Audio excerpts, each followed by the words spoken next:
Her Royal Highness Inkosatane Sikhanyiso has encouraged government to consider hiring teachers who will teach culture as a subject in schools. Her Royal Highness was a guest of honor during the Culture Day event, which was held at Ngwane Teachers College in Hlangano. Ngwane Teachers College has made history by becoming the first college to host Inkosatane Sikhanyiso on its Culture Day. This is an annual event held for the purpose of promoting culture and to further allow students to celebrate the kingdom's rich culture. It was a colorful event as the students were joined by their counterparts from William Pitcher College and the Swaziland College of Technology in displaying their love for Swazi culture. What inspired them the most was Inkosatane's presence. Her Royal Highness lectured the students on how Swazi culture can be effectively passed on to the next generation. Kuze emasiko alelive aqhubekele esitukulwaneni lesitako. Kubalekile ukuthi kuchujekwe, kuhlehlwe enkosini, kuhlehlwe etikhulwini.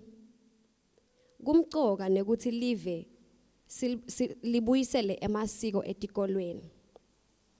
Kuhle lokwentiwa ngudokotela nje lapha ekolishi, bothishela bemfundo lephansi kumele baqeqeshwe kabanti ngawo. Kuze abantwana bate ukhulwa ngawo ngoba siyathi sonke ukuthi ligotshwa lisemandi. Sinxusa ke ukuthi uhulumende agcine aqasha bothishela bemasiko etikolweni tonke.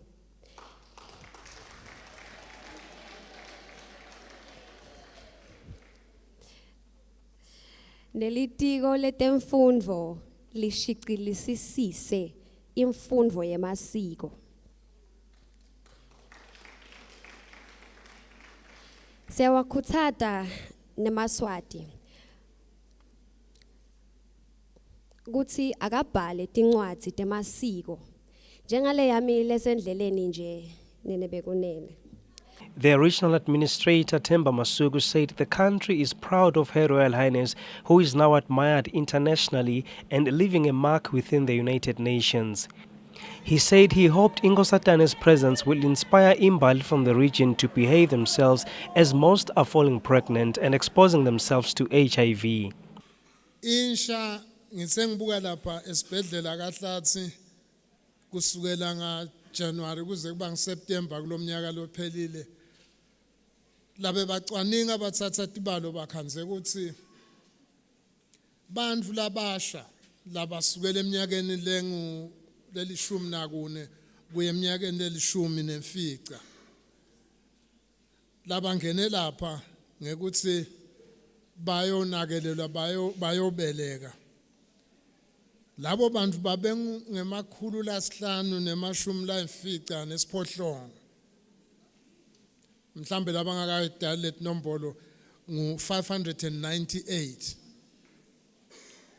Lapha uthole khona ukuthi labangemashumi lasithupha akhona nabacilongwa batholakele bana lolwangako lokhethwe ngu-UNAIDS ukuthi ukumemetela ube ngibasada wako bana lelo gciwane. Other speakers were the college principal, Dr. Amos Mahlalela, the chief executive officer of the Swaziland National Council of Arts and Culture, Stanley Dlamini, Chief Nyamelwako and Chief Nzameya. Entertainment was rendered by Imbali, Lutsango and Emajaha. Reporting for Swazi TV News, I'm Sandile Makanya with Tabiso Dlamini in Hlangano.